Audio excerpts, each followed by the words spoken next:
Hello, everyone, and welcome to the lecture series of CLAT examination for the preparation of CLAT competitive examination. In this particular lecture series, we will be talking about one of the most important portions of the syllabus of CLAT, that is legal reasoning. In this particular lecture series, we will be discussing all the important subjects that one CLAT aspirant is expected to understand and deal with while preparing for CLAT examination, so that they can make sure that they have taken all the stones unturned so that they can clear the examination. And above that, they can understand the basic concepts and the principles that are applicable in the law fraternity to solve the different complicated situations that we face in day-to-day society in regards to the legal conflicts that happens in the society. With this, my self Divyansh Madren is going to start the lecture series of legal reasoning for CLAT. In this particular video, we will be discussing about what are all the subjects that one has to take into consideration, that one has to learn and one has to understand so that they can clear this particular examination with flying color. I suppose the screen is visible to you all. In this particular session, we will understand the subjects, and as you can see over the screen, the first and the foremost subject that one has to deal while preparing for CLAT competitive examination is constitutional law. After constitutional law, we will be indulging in the law of contracts. Then we have the law of torts. After that, we also have to study criminal law. What is international law? That is also one has to deal with. Intellectual property rights. And these are the basic most important subjects that one has to deal with when we are talking about legal reasoning and when we are preparing for CLAT competitive examination. These subjects play a very vital role in making the students understand what exactly are the basic principles which will be utilized in solving the conflicts, and that is why it becomes very important to understand what exactly are the things that the students, the CLAT aspirants, are supposed to study. So once you get a thorough idea as to what you have to study, and once you understand the principles, and then after understanding those principles, you can apply those principles in the problems or the questions that will be there in your competitive examinations. And by thorough practicing of those questions from previous year question papers, from mock test papers, you will get a thorough idea that how these principles are being applied in the problems that you will be getting in your question papers. So the three mantras that one has to make sure whenever they are preparing for any competitive examination, not only being CLAT, but rather in all competitive examination, is first and foremost the principles that will be utilized, and then there should be persistency, and then after the persistency, it is obviously required that the students should consistently practice those problems, those questions, so that they can understand the basic applicability of those principles in the problems or in the questions that will be there. With this, we will start and we will thoroughly understand that what all are the things that we have to study. I have just I've just given you a brief idea as to what are all the subjects.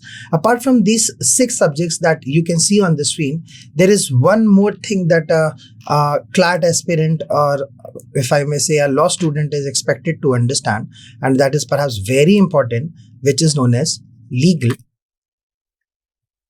maxims. So as you already know that all these laws and legislations that has been created by the parliament have been taken into consideration by the English laws or by the other laws of the different nations. So it becomes very important to understand that what exactly is the source of these laws. So whenever we are studying any sort of law, we have often seen that we come across different maxims, different Latin maxims, which has different terminologies, different meaning, which will be applied in the laws that are applicable in India and the society, so that once you get the thorough knowledge and thorough understanding of what exactly is that particular latent, what is the meaning of that particular latent terminology, you will be able to apply those legal maxims, because in the previous year question papers of CLAT, one has seen that there are direct questions over these legal maxims. So apart from the 6 basic subjects and the 6 important subjects that one is supposed to study in legal reasoning when they are preparing for CLAT 2000 CLAT examination, they have to make sure that they are also accustomed and they are going through all the legal maxims that one find importance. I can give you some examples so that it becomes a little bit easier for you to understand. The first maxim, let's take an example. There are some maxims I would like to quote it here. That is like quid pro quo. Quid pro quo. Then you have mens rea. Then you have actus reus, etc. So these are different maxims that one will need to understand that what exactly these maxims makes, what exactly is the meaning of these words and terminologies. For example, if we talk about mens rea means the guilty mind. Guilty mind. So basically what happens is that you will get questions which will be directly talking about let's take a situation where somebody has been accused of killing someone, and there is a word that which says that the person was having mens rea or not. So this particular word terminology of mens rea actually means a guilty mind. So if somebody has to be considered as an accused of a murder, then it is very much important to see that what was the intention of that person, what actually that person wanted, whether the person intentionally wanted to kill the other person who has died, or it was by mere accident. So this particular maxim, if we have understood that mens rea means guilty mind, it becomes very easy for any of the CLAT aspirants, or if I must say the students, to grasp the understanding and perhaps solve those questions. But if you have no idea, or you have shallow idea as to what exactly is the meaning of these words, it becomes a little bit difficult for the students to grasp the knowledge also and solve those questions, and people end up marking the wrong answers. And that is why legal maxim as such becomes a very important topic apart from the subjects that we are already have mentioned and we have to study. Now we will just go through a detailed explanation as to what exactly are the subdivisions of these subjects that we will be dealing in this lecture series. And we will be starting the lecture series with the Contract Act. But before that, I would like to tell you what are the things that we have to study. So basically we are subcategorizing all these subjects so that we have a clear idea that what exactly is the syllabus and what are the areas from which the students can expect questions in legal reasoning. So if you have understood all these topics, then it will be, you have a greater advantage, because now it is only about applicability, and that can be done by consistent practicing of the question papers that is there. So once you get the principles in your mind, and then you can start applying those principles. And once you can apply those principles and you can see that there is a logical explanation for the same, then your questions, the answers that you will able to derive will be perhaps the correct answers of those questions. So with this, I'll start with the detailed explanation of what are all the things that one has to study. First, we will be talking about the constitutional law. As you can see that once we talk about constitutional law, we are talking about the constitution, and constitution is considered to be the grand norm, considered as the grand norm of all the laws. When we say the grand norm, we means the main source. We means the main source of all the laws. So I'll explain it to you in such a way that in Constitution of India, you will find mention of the Parliament, and In the parliament, you have the legislators, and the legislators are supposed to make the laws. So these legislators actually got these powers from the constitutions, that they have the authority to frame the laws for the society and to ensure that the society is a progressive one and the peace and stability is also maintained in that particular society. In the same manner, the constitution has innumerous explanations of how the election of the president will take place. The election of the president has been mentioned in the articles of 62 of the Constitution of India. Then you have the vice president. Then I'm so sorry, it is mentioned under Article 54 of the Constitution of India.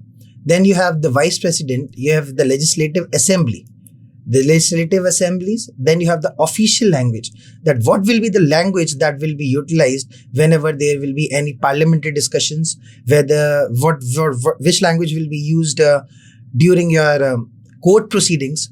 All these informations has been provided under the Constitution of India.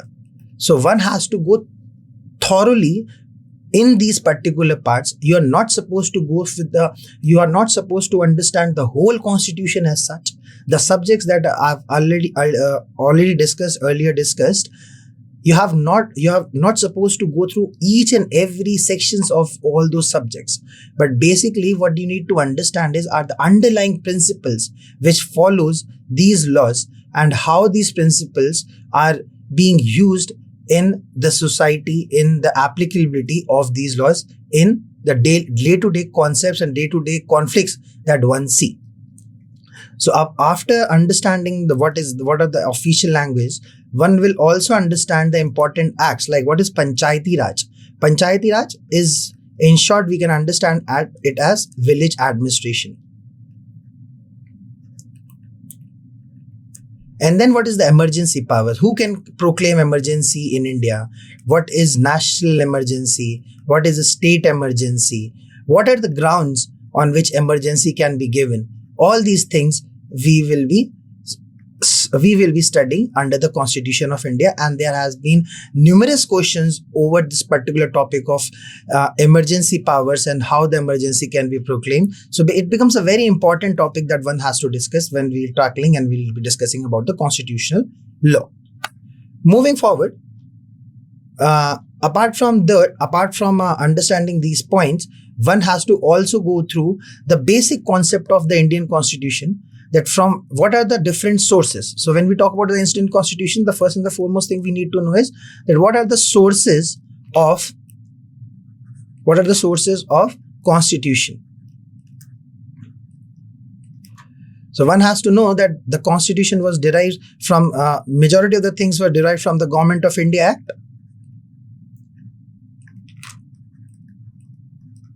1935. Then there were many provisions that was derived from USA. Many provisions of UK has been taken into consideration. The Constitution of USA and UK plays a major role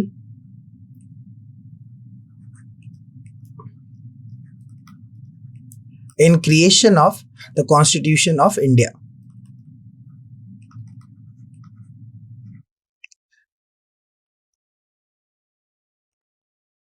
So this is perhaps the important portions that one has to understand when you talk about Indian Constitution. What are the sources? Apart from the sources, one has to also go through what exactly the preamble of the Constitution says. What exactly is preamble? What do you mean by preamble? So preamble is nothing. It is actually the crux or the object of the legislation, or if I may say, the act. So the Constitution of India is actually having a preamble which starts with the word "We the people of India." We the people of India. So when we will be studying about the Constitution, we will be discussing in details that what are the important points that one has to consider in the preamble, and how we have to retain the important points in our mind, so that once the questions are placed in front of us, we can easily remember that what are the major things that one has to apply. So moving forward, then after understanding the basic concept, the basic features of the Constitution of India, basic features, which comprises of the sources, preamble, then you have nature, then rigidity, then the applicability. So all these points one has to understand when we're talking about the Indian Constitution's basic features that will be covered under the Constitution of India. Then after that, we will also be talking about the judicial bodies. You already know that once you're preparing for CLAT examination, the reason for you to go for this particular examination is that your willingness to either become an advocate or you want to pursue your career in law. So once you are acquainted with the basic terminologies and once you have acquainted by the principles, then where do you have to apply those laws? How you will get the relief? How will you be able to get justice? So the judicial bodies make sure that justice is given to each and every person who is going to be present in that particular premises of the courts. So that is why understanding the concepts of Supreme Court, High Court and the district courts, and why is there a distinction between the Supreme Court, High Court and the district court, and is it so that the Supreme Court has superior authority, High Court has a different authority, High Court has a inferior authority to the Supreme Court, or all these courts have almost parallel same authorities? That is also very important for any of the CLAT aspirants to understand, because there will be analytical questions which you will be questioned that which particular court is superior, whether the Supreme Court has more powers, whether the High Court has more powers, what exactly are the jurisdiction of these courts. One has to understand these particular things when we are talking about the judicial bodies of Indian Constitution. The judicial bodies, then we will also be talking about quasi-judicial bodies. So when we talk about quasi specifically means semi. So quasi-judicial bodies actually means semi-judicial bodies, or which are playing as a role of the judicial bodies, but they are not completely judicial in nature. So they are playing a part in providing justice, but they cannot be considered as courts as such. So the best example of the quasi-judicial bodies can be tribunals. You might have heard the word of NCLT, which is known as National Company Law Tribunal.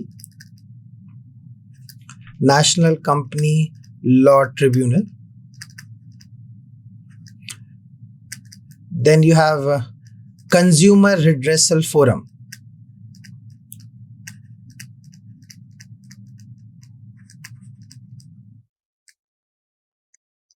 Which is also known as NCDRC. National Commission for Dispute Resolution of Consumers. So after understanding the judicial bodies, we will also be going through what are the rights and what exactly is the writs and what are the duties. So when we talk about the duties, we are not only talking about the duties of the officials, the government officials. We will also be talking about the duties of the citizens. The citizens finds mentions of their duty in Part 4A of the Constitution, while the government officials' duties are mentioned under the Part 4 of the Constitution, which talks about directive principles of state policy.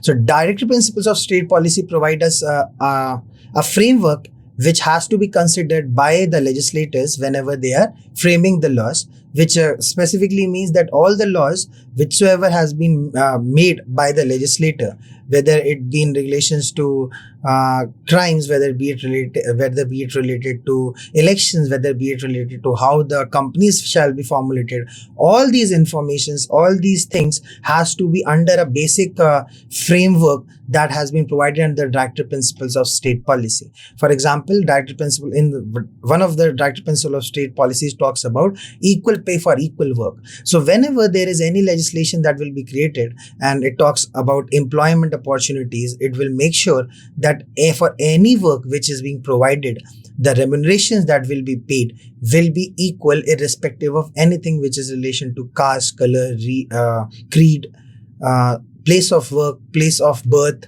etc. And age also are the different things that are the basic criterias that one will make sure that apart from all these points, there cannot be any distinction in providing equal remuneration for the same work that will be done. Because in the past we have witnessed that women were not given equal remuneration when we were talking about the same type of work that was done by the woman and the work that was done by the men. So taking into consideration all these points, there was an amendment that was made in which there was clearly it was clearly mentioned that one has to make sure that for every work, irrespective of the sex, everyone will be paid equal remuneration. Apart from this duties, we will also be talking about the rights. We are talking about the fundamental rights. The fundamental rights are those rights which are provided to all the citizens of India and which will ensure their upliftment and their growth. And these rights are the basic rights which will help them to survive in the particular society. For example, if we talk about the fundamental rights, under Article 21, you talk about right to life and personal liberty. Right to life and personal liberty.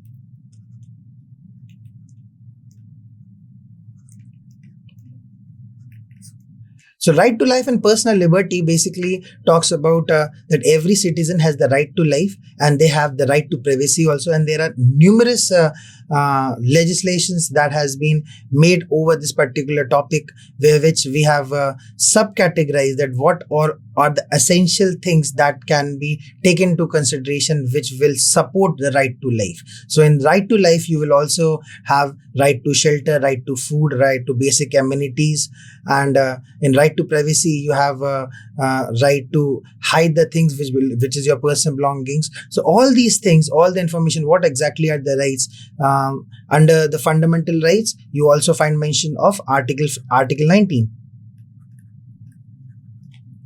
Article 19, which talks about fundamental freedoms that has been provided to the citizens of India, which ensures that all the citizens whomsoever are the citizens of India have different freedoms. The freedoms means freedom to form associations and union, freedom to move throughout the country without any restrictions, freedom to practice, profess, and propagate any sort of religion. So all these things has been mentioned under the fundamental rights. So once we are acquainted by the rights by the rights and the duties, you will get the thorough knowledge that how the Constitution of India is ensuring benefits to its citizens,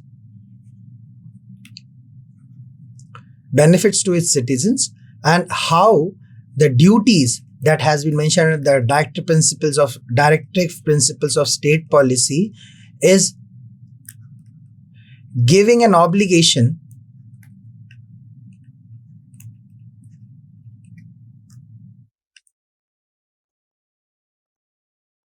to the officials to abide by the framework.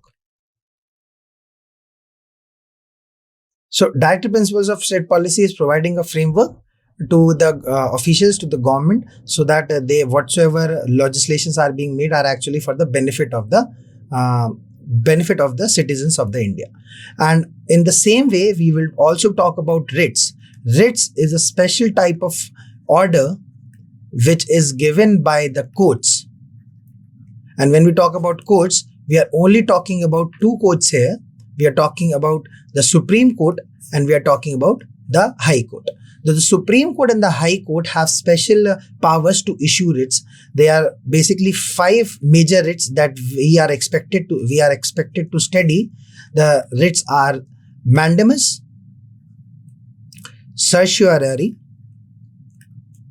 then you have quo warranto, then you have prohibition, and you have habeas corpus. So these are the things that we will be studying when we will be going through the constitutional law in our lectures to come.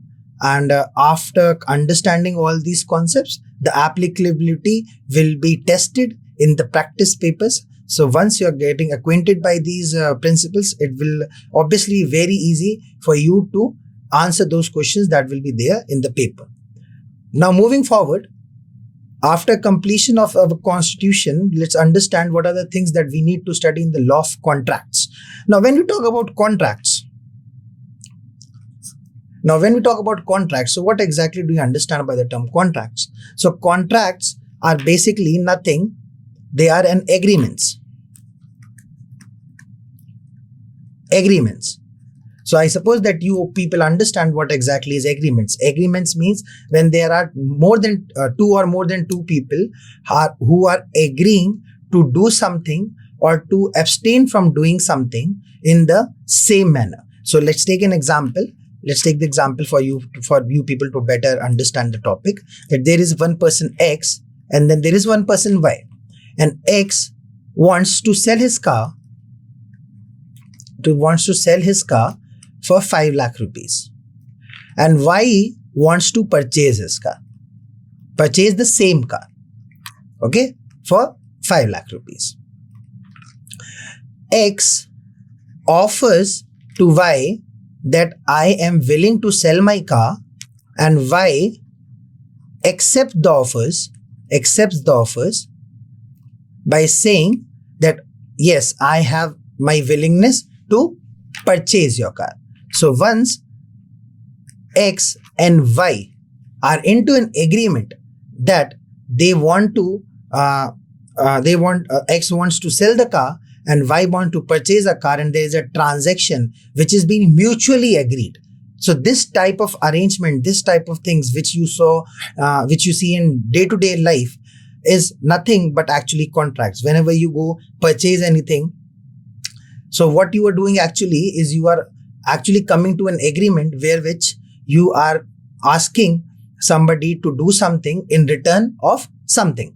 So these type of agreements are basically the main source of contracts, because once these agreements are enforceable by law,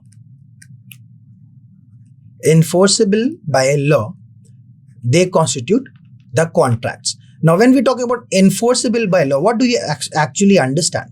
That what exactly is the meaning of enforceable by law? So here, enforceability by law means that anything which is contrary to the law, which can be considered as illegal, those type of agreements can never constitute contract. So agreements which are enforceable by law are considered as contracts. Now let's take another example. So for your better understanding, again there is X and there is Y. X wants to rob a bank and he offers Y that I wish to rob a bank, and if you become my accomplice means partner in that particular transaction in robbing the bank, I will pay you 50% of the amount which I will get. Now, as you can see that robbing is considered as a criminal act which is punishable according to the section 394 of the Indian Penal Code. So that is perhaps the reason robbery cannot be considered as a lawful act. So it cannot be enforced by the law. So this type of agreement becomes a void agreement. When we say void agreement, what we are saying is cannot be valid. So this type of agreements are not contracts, but any agreements which can be enforced in the eyes of the law. Because selling something for the consideration for an amount of 5 lakh rupees is a valid phenomena which can be enforceable. So this type of agreements are considered as this type of agreements can be considered enforceable, and they can be considered as contract. But those agreements which are not valid in the eyes of law, they cannot be considered as contracts. So basically, all the agreements which are enforceable by law are considered as contract, and the same definition has been mentioned under the 2H of the Indian Contract Act 1872. So when we talk about Indian Contract Act 1872, what exactly we are actually understanding is that there is a legislation that was created way back in 1872, which provided a legal framework that how, whenever there is a sort of an agreement between two individuals or more than two individuals, then how that particular agreement can be considered as a valid agreement, or it can be enforced or not. So that if there is an agreement between two individuals, and one person, after agreeing to do something and is not able to, or maybe doesn't wish to fulfill those obligations which has been created by that agreement, the aggrieved party can go to the court and ask for compensation and for relief. And that is why law of contracts becomes a very important topic for CLAT aspirants, because majority of your questions will be from law of contracts also. So let's understand that what are the things that we have to study in the law of contracts. The first and the foremost things that we are going to understand in the law of contract is the nature of contracts and its formation. How the contract is formed. So how the contract is formed, we will be in the formation, we will be studying about what is an offer. So offer in the layman language, as you understand, it is the same thing. The offer means a proposal to do something or not to do something. And once the offer is accepted,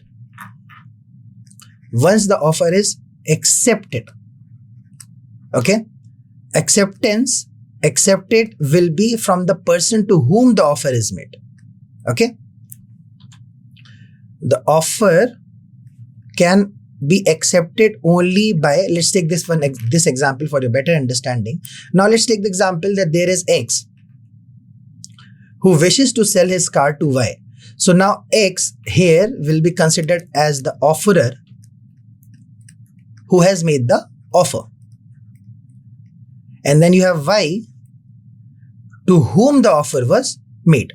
So now only Y has this authority to accept this offer. On behalf of Y, Z cannot accept this offer. And there is one principle underlining this philosophy, which is known as privity of contract. That is something which we will be also studying in the lectures to come. Apart from that, we will be studying about void and illegal and unenforceable contracts. Now, I just gave you an example that how an agreement which is void, which is illegal, cannot be enforced and cannot be considered as a contract. In the same way, there are certain contracts which are void ab initio. For example, whenever there is a contract for restraint of trade, that type of contract, for example, there is one big company who running a business of manufacturing shoes, and that particular company makes an agreement with all the nearby local vendors and the market seller manufacturers that we are going to have an agreement with you, that we are going to pay you a certain remuneration, but what you have to do is you have to stop your manufacturing and we will only be manufacturing the shoes in this particular locality. So these type of agreements are not considered as valid in the eyes of law, and it is considered as illegal acts, and that is why they cannot be considered as a valid contract. So in the same manner, we will also be talking about quasi contracts. In the quasi contracts, I've just informed you what exactly is quasi. It means semi, so which can be considered as partial contracts. This is we'll be understanding in depth that what exactly is quasi contracts, and then what exactly is discharge of contracts. Discharge means how the contract comes to an end. So if let's take this example, if this X sells his cars to Y and Y pays remuneration of 5 lakh rupees to X, the contract comes to an end by performance, that X provided his car to Y and Y paid 5 lakh rupees to X. The transaction was complete and the contract came to an end. So there are different ways in which the contract can be discharged. We will be also studying that particular principles, that how a contract can be discharged. Apart from that, we will also be studying about guarantees and insurance. These are important topics when you talk about agreements with banks or financial institutions.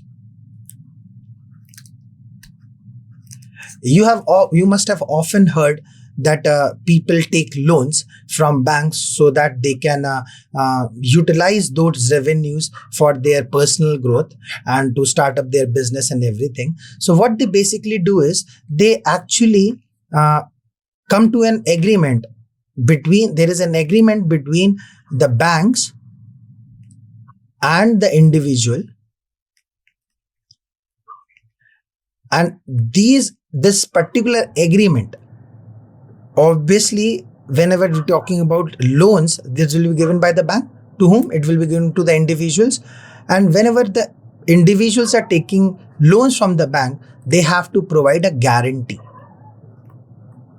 So what exactly guarantee means, we will be understanding that particular phenomena also. And what is insurance? That is also that one has to consider. Then we will talking about the consequences of the breach of the contract.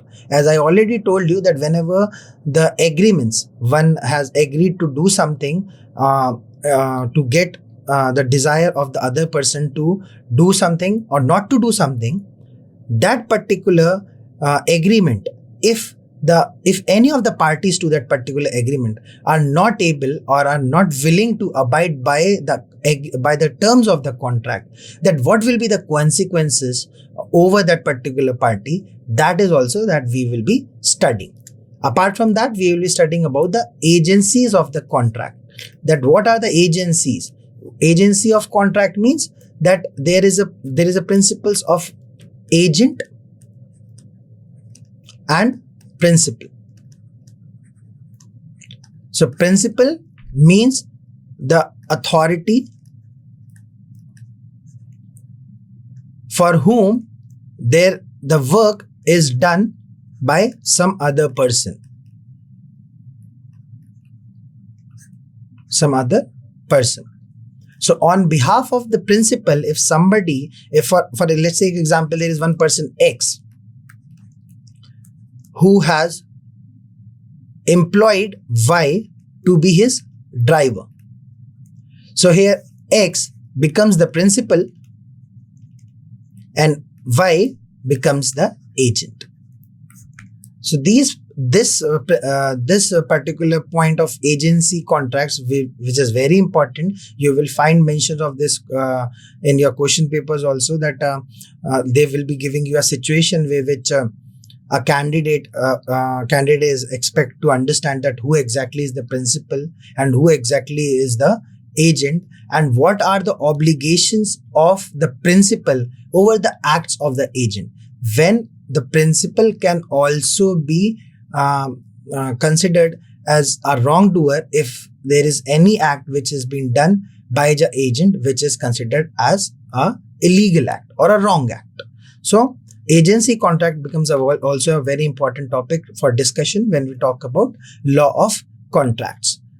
After this, we will be studying another topic of law, that is law of torts. So as we have studied, we have already understood that once we have to study the constitution, then we have to study the law of contracts. And after understanding these two topics, we will be talking about the law of torts. Now again, there will be a question in your mind that, sir, what exactly is torts? What exactly is torts? So torts is nothing. It has been derived from a Latin term which is known as tortum, which has the meaning of twisted. So these are the wrongs which is done and will affect the society at large.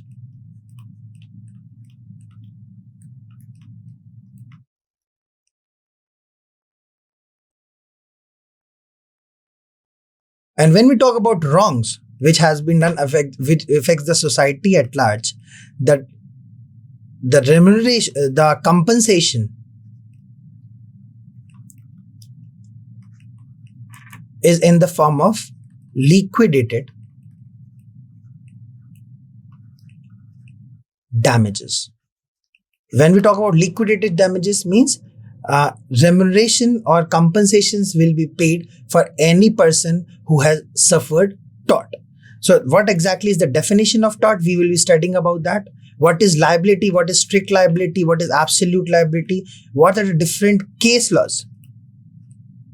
So one also have to understand the case laws which are being attracted by these principles, because you will find different case laws. There are famous judgments that has been pronounced by the Supreme Court, which becomes a precedent.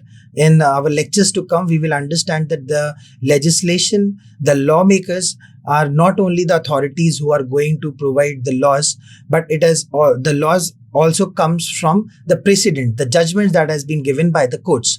So those precedents, those judgments that has been given by the court have the binding effect, and it becomes a source of the law that will be utilized if there are similar or same sort of problem in the days to come. So that is why the case laws are also very important. And perhaps when we talk about the law of torts, majority of the case laws will be in relation to the strict liability and the absolute liability. We will be understanding what is strict liability and absolute liability. And apart from that, we will also be studying about a different type of liabilities apart from the strict liability and absolute liability. Then we will understand what is joint tortfeasor. It is people who are doing a same act in a group. These are joint tortfeasors. We will be understanding this particular concept also under the law of torts. Then what are the remedies? What exactly is negligence? Negligence in the layman's language you understand, but what is the legal terminology? What is the legal meaning of negligence? We will try to understand that. Then what is defamation? You must have heard the word of defamation in the news, that somebody has defamed someone. So defamation has both criminal consequence as well as civil compensation. So defamation, we will also be understanding what exactly is it.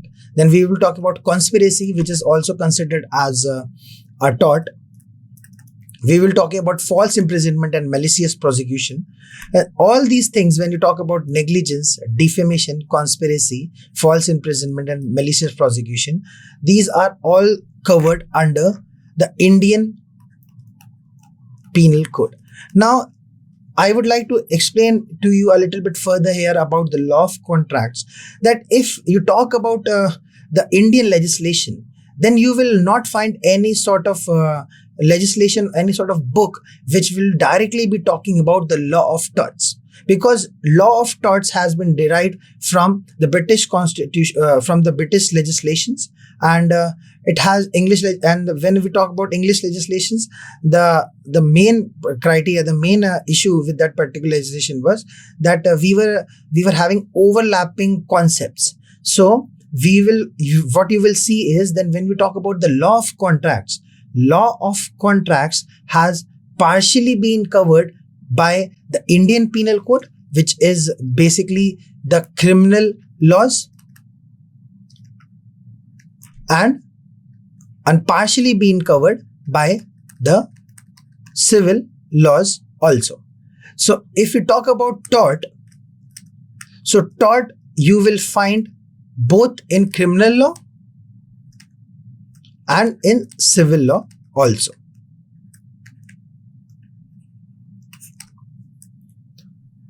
After the law of torts, we will be understanding very important portion and very interesting portion in legal reasoning, where all the students are very excited to understand, because this particular concept talks about murder, theft, robbery, dacoity, and trespass. So what exactly are the different principles underlying criminal law? That is also expected for the CLAT aspirants to understand. We will talk about the general principles of criminal law. We will talk about punishments, what type of punishments are given by the courts for a person who is considered as a criminal, and what are the exceptions. So given you example, accidents. If in accident somebody by accident kills someone, then also the person who has done the accident cannot be considered as a murderer, because in the earlier phase of this particular lecture I already informed you that there is a latent terminology which is known as mens rea. So since the person X was not having mens rea, that is the guilty mind, he cannot be considered as the murderer because the act was done by accident. So these are some different general exceptions which you will find under section 76 to section 106 of IPC, which is known as the Indian Penal Code. So Indian Penal Code 1860. So the legislation was created, I'm so sorry. Yes. 1860. So the legislation that was created way back in 1860 by Lord Macaulay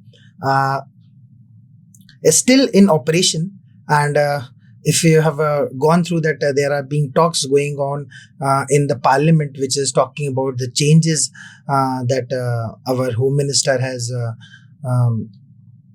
provided, that there is a need to make the changes in these legislations, and he has brought up the three reforms in the criminal law manual, and we are actually going to see whether we are going to see the reforms. That is something which is obviously a point of discussion, but these particular exceptions since way back 1860 are still in operation and becomes a very important topic for the CLAT also, and obviously for understanding the law also. Then after that, we will be understanding the liability of the wrongdoer or the criminal, to what extent a person can be held responsible. That particular liability we are talking about under section 34 of IPC. Then we will talking about criminal conspiracy, that has been mentioned under section 120. And then we will talking about offenses, the different offenses related to body, property, etc. And then again defamation, as I've already told you that in the law of tort there is a partial overshadow of the criminal laws and a partial overshadow of the civil laws. So as you can see, you will find mention of defamation under the criminal law also.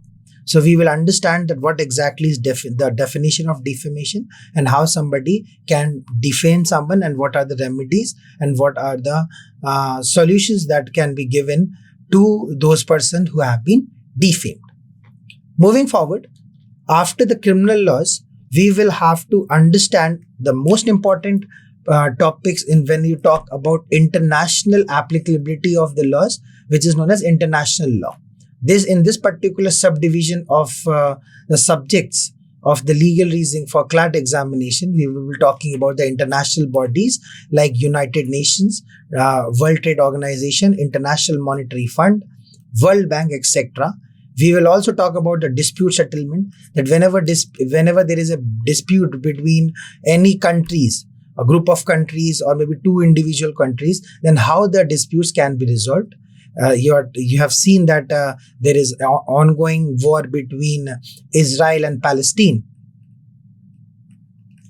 Israel and Palestine war is going on. So how there are different talks and negotiations going on to resolve that dispute.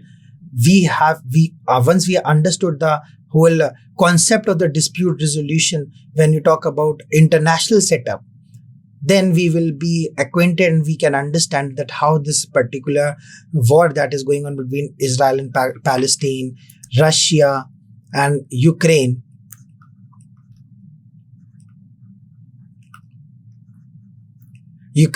can be resolved. Then we will talk about the international treaties. You have just seen G20 summit being held in New Delhi. That was in news recently, and India was the host of this G20 summit. So this is an example of the treaties which is signed between the different nations to resolve any sort of dispute and to ensure that there is a growth and development in the nations who are the members of that particular treaties. Treaties can be for various reasons. It can be for trade, it can be for sharing of the territory, and n number of reasons can be there. That can be for establishment of peace and security. It can be for the social development of the society. All these things are taken into consideration when we talk about the international treaties. Then we'll be talking about humanitarian laws. Humanitarian laws talks about human rights. We will discuss in detail that what are the human rights and how we ensure that all the human rights are there in the constitution of all the countries. Constitution of all countries, which ensures that there are basic rights which are given to all humans for their growth and development. Okay, so these are the things that we will be studying under the humanitarian law. Then you have United Nations Charter. United Nations Charter is the legislation which provides the whole working phenomena of the United Nations. What are the different organs? What are the different organs of United Nations? What are the functioning of those organs? All are the things that we will be studying under the United Nations Charter. Then we will also be studying about the law of the sea. If you can see this particular map, or may I say the diagram. Okay.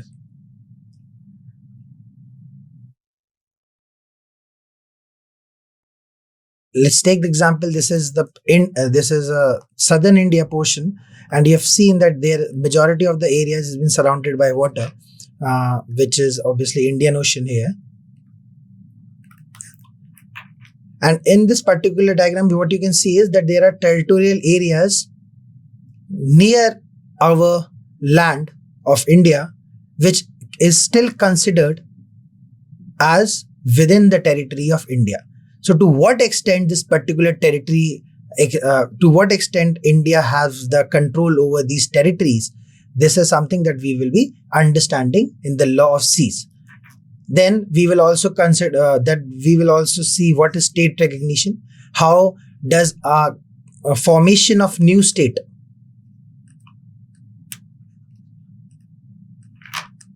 or when we talk about state, we are talking about a country, will be considered. So it is not like that all of a sudden one particular state, let's take the example of Gujarat. Gujarat all of a sudden comes up and wants to say that now we are independent country. So whether it can be recognized by the whole world, whether it is actually possible or not, this is something that we will be understanding under the state recognitions. Then we talk about the territorial disputes.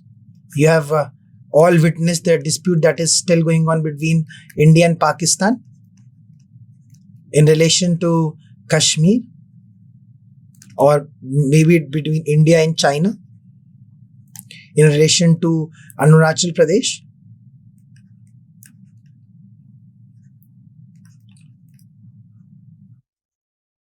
So how the disputes are resolved between the two nations in regards to the territories, that is also one has to study when you talk about the international law. Then the forms of terrorism. You all know that terrorism is one of the major alarming topics when you talk about the peace and security of not only the nations but also the individuals or the citizens.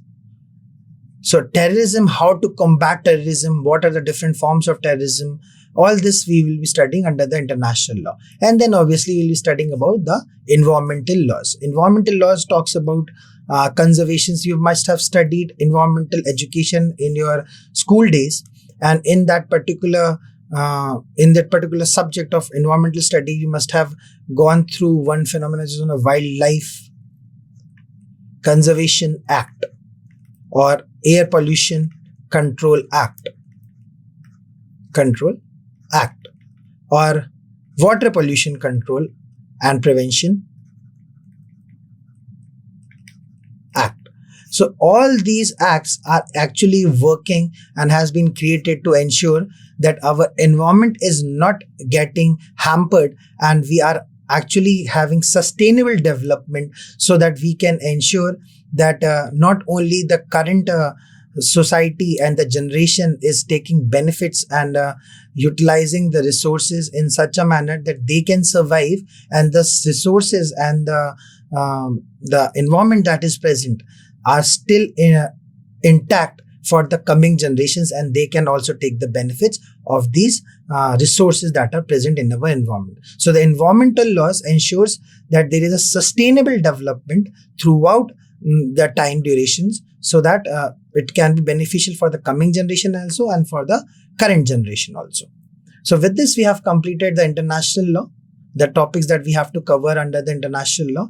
And the last topic that we will be taking into consideration is your intellectual property rights. Now, when we talk about intellectual property rights, what exactly do you understand by the term intellectual property? So intellectual property is nothing. It is the creation through mind. So whenever there is a unique creation, whenever somebody has utilized their mind and has created something or has invented something which was not present and it has a commercial value. So let's take an example of this pen. This pen was not actually available in the early 1990s, but after the passage of time, once we got through the IT areas and once we saw the development of the computer generation, we saw that there is important need of a creation of a pen which, when we utilize, can show and write on the monitors, on the screens. So this type of invention was might have been created by someone. So what are those rights and obligations that accrues from that type of creation, and how do we protect that particular person's intellect, the property that has been created by his intellect, and what are the rights that can be given to him? That is also that one has to study. We will be talking about patents. Patents are given for inventions. Whenever we create something unique which has commercial use, which can be utilized for the development, all these sort of inventions are given a protection in the form of patents. Then there are different rules pertaining to intellectual property rights that has been given by the World Trade Organizations. We will also study about that. We will study about the legislation which is in regards to the patents. So how the patents are done, what exactly can be taken into consideration for patents, how patent can be taken for a particular invention that has been done. All these has been mentioned in the Patents Act. So we will not be studying the whole legislations as such, but we will going through the basic principles that one can expect will be questioned into you by the CLAT consortium, and that is why it becomes a very important topic to understand for your preparation. So after understanding basically these are the basic subjects, if we just summarize that all the things that we have gone through so far, that what exactly are the things that one has to study when you talk about legal reasoning as such. When we talk about legal reasoning as such, then what are the topics that one has to study? So the first subject that we have to study is the Constitution. Then the second topic is, this is the first topic. Then the second topic is your contract. The third topic is law of torts. Fourth being criminal law. The fifth being international law. And the sixth being your intellectual property rights. Apart from these subjects that one has to study, we will also be going through case laws, the different judgments which has been pronounced by the courts,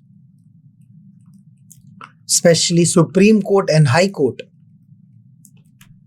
who has taken the form of precedent, which is also considered as a source of law. So when we will be studying, I'll give you an example. There is one case law, you might have heard the name of that also, Keshavanand Bharti versus Keshavanand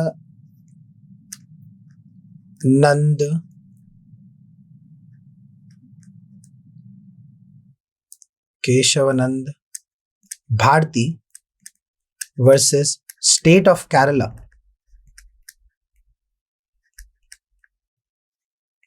1973 is a very famous case law which talks about the basic structure of the Constitution of India. When we will be studying about the Constitution, we will obviously be dealing with this particular case law. So that particular case law provided us with the basic guidelines that what can be considered as the basic principle or the basic structure of the Constitution, which cannot be amended or taken away. Amendment means which cannot be altered or changed.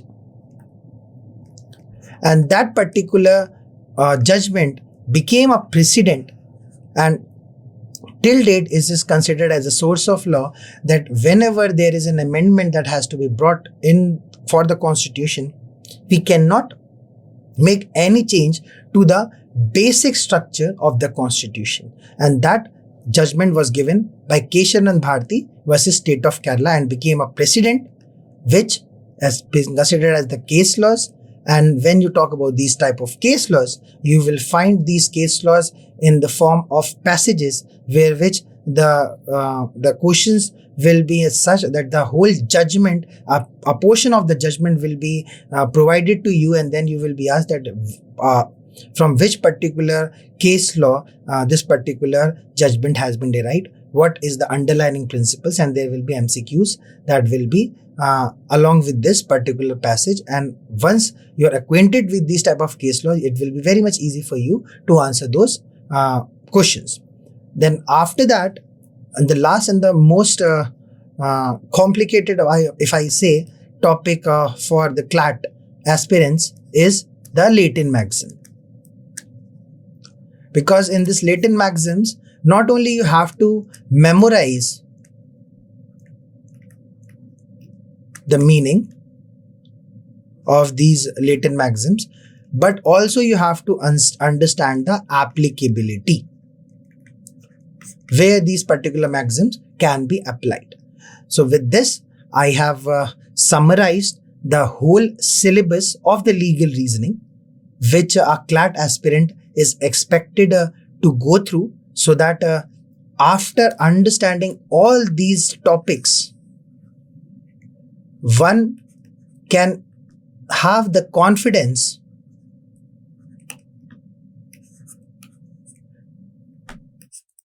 to solve all the questions that will be in relations to the legal reasoning. So, as I told you that there are three basic principles that one has to consider whenever they are preparing for CLAT examination. The triple P's, which I always say, the first being the principle, the applicability of the principle, understanding the principles. Then you have being persistent.